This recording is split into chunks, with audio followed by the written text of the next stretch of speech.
answers your question, or if Andy has a view. I'm sure he does. So I would say that, again, a lot of people aren't familiar with all of the machinery that's in financial services, and some things about financial services that are different. So in the U.S., if there is a breach, the first thing that you do is make sure that your fraud controls are in place so that you can stop misuse of that information. And so there's really two different types of problems that can come from breaches in financial services. One of them is account hijacking, which is somebody gets your account number, they get your information, and they try to pose as you to take over your account and do damage to that account. That one is very easily controlled by the financial services organizations, right? Because they have a risk management and fraud group that can put controls in place.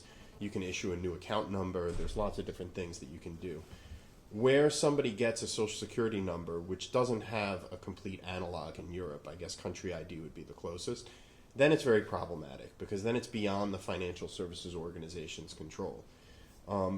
But in my opinion, I don't believe that executives at Harry's company, at American Express, at Visa, are really having a risk-based conversation on these issues. I think that, unfortunately, these are issues that financial services have been dealing with for a long time.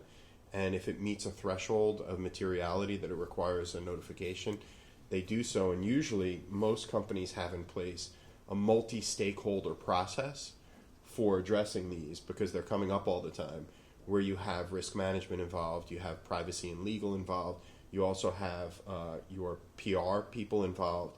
If it's HR information, they're involved. And so there's a lot that goes into it. I think it's a misperception that people are sort of scrambling and then